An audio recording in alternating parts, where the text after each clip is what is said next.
है जिसे ओबीसी कहा जाता, जिसका मैं नेशनल प्रेसिडेंट हूँ। मुल्क की आज़ादी के 72 साल में इस देश में जानवरों की गिनती हुई, कुत्तों की गिनती हुई, हिजड़ों की गिनती हुई, मगर जो हम लोग हैं 52% ओबीसी के लोग, हमारी गिनती नहीं हुई। ओबीसी के लोगों को ब्राह्मण हमेशा इस काम पे लगाता है कि इनको मुसलमानों से लड़ाई करने के काम पर लगाते रहो। जब ये मुसलमानों से लड़ाई करने के काम पर लगे रहेंगे तो ये अपने हक अधिकार की आवाज बुलंद नहीं करेंगे, और जब ये अपने हक अधिकार की आवाज बुलंद नहीं करेंगे तो इनके हक अधिकार पर ब्राह्मण कब्जा कर करके रखेगा। आजादी के 72 साल में हमारी गिनती हिंदू के नाम पर करते रहे और हमारे सारे हक अधिकार पर ब्राह्मणों ने कब्जा कर लिया। 1992 में जब मंडल कमीशन का मामला खड़ा हुआ था, ओबीसी के लोग अपने हक अधिकार की लड़ाई लड़ रहे थे, तो ब्राह्मणों ने बाबरी मस्जिद का मामला खड़ा कर दिया, राम जन्मभूमि का मामला खड़ा कर दिया, और ओबीसी के लोगों को बाबरी मस्जिद के मामले में आगे कर दिया, राम जन्मभूमि के मामले में आगे कर दिया। बाबरी मस्जिद गिरा दी गई। और जो ओबीसी की नौकरियां थी, जो 12 करोड़ नौकरियां ओबीसी को मिलने वाली थी, वो ओबीसी को नहीं मिली, उस पर ब्राह्मणों का आज भी कब्जा है। और मुसलमानों की मस्जिद चली गई, मतलब हमारी नौकरियां चली गई, आपकी मस्जिद चली गई, और रिजल्ट आया ब्राह्मणों के फेवर में, मंदिर बन गया।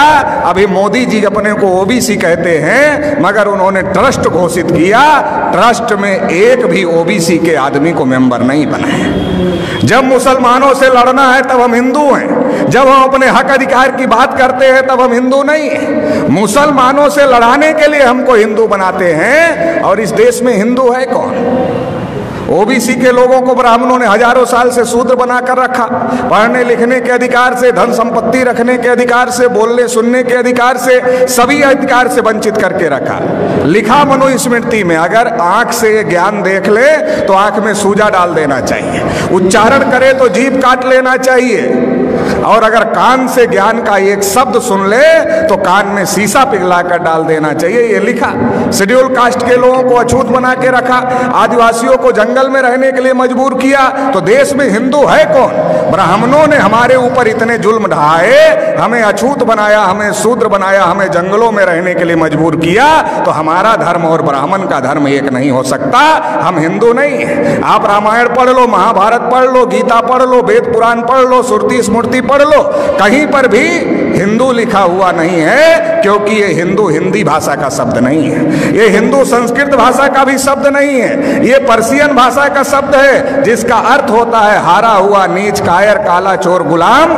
आज भी ब्राह्मण हमको गुलाम कहते हैं, हम गुलाम बनने के लिए तैयार नहीं हैं, और हम हिंदू नहीं हैं, तो फिर हम क्या हैं? हम इस देश के मूल निवासी हैं। और मूल निवासी कौन है? इस देश के शासक हैं, इस देश के राजा हैं। सम्राट अशोक का नाम आपने सुना होगा, अफगानिस्तान तक, रसिया के बॉर्डर तक सम्राट अशोक का राज था। हम लोग उस वंश के लोग हैं। इस बात को हम लोगों को समझने की जरूरत है। भारत के मुसलमान कोई अरब ईरान से आए हुए लोग नहीं हैं, हमारे डीएनए के भाई हैं, हमारे खून के भाई हैं। जब ब्राह्मणों ने हमारे बुजुर्गों पर जुल्म किया तो हमारे बुजुर्गों ने इंसाफ के मजहब को पसंद किया और इस्लाम को स्वीकार किया।